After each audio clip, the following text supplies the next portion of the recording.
Kamakailan lang inaprobahan ng Department of Budget and Management at ng Department of Education ang performance-based bonus para sa mga guro at kawani.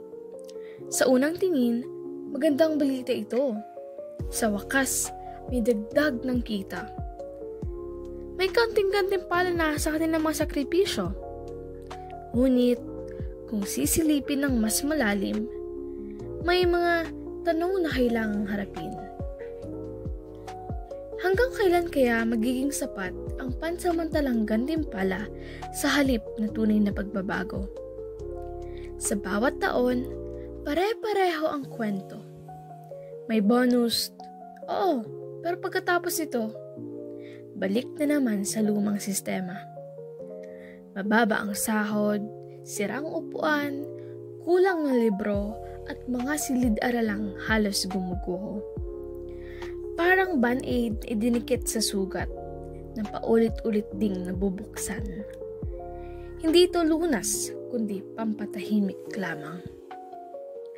Kung tutuusin, ang PBB or ang performance-based bonus ay nakabatay sa performance. Pero, paano mo masusukat ang dedikasyon ng isang gurong na tuturo sa silid-aralang may tagas sa bubong? Walang sapat na kopya ng libro, at minsan bumibili pa ng sariling chalk para lang maituloy ang klase. Sa mga liblib na lugar, may mga gurong naglalakad ng kilometro araw-araw para makapasok. Ngunit sa sistema ng ito, hindi sila kabilang tinatawag na high-performing. Ang mas masakit pa rito, sa gitna ng lahat ng ito, may mga isyong bumabalot ng korupsyon. Mga pondong dapat sana'y napupunta sa mga paaralan, ngunit nauubos sa bulsa ng iilan. Kaya tuloy, kahit ang bonus na dapat ay simbolo ng pagkilala, nagiging paalala na lamang ng bulok na sistema. Kung tutuusin, ang PBB ay hindi masama. Ngunit, nagiging problema ito kapag nagiging dahilan para tumigil tayo sa paghingi ng higit pa.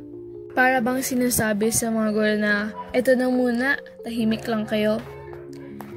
Pero paano ka mananahimik kung araw-araw mong nakikita ang mga mag-aaral na walang upuan o silid na tila bodega ng pag-asa?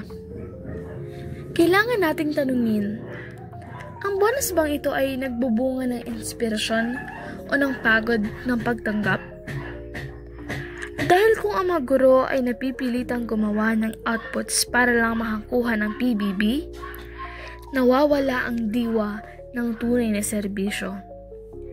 Napapalitan ang takdang petsa, papeles, at performance ratings ang mismong puso ng pagtuturo. Sa huli, ang mga guro ay hindi humihingi ng labis. Hindi nila kailangan ng bonus sa isang beses lang nila mararanasan. Ang hinihingi nila ay sistemang patas, sahod na makakabuhay, at pamahalaang marunong rumispeto sa bigat ng kanilang tungkulin.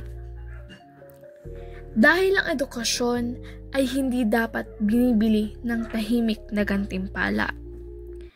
Ito ay pinapantay ng tunay na malasakit at katarungan.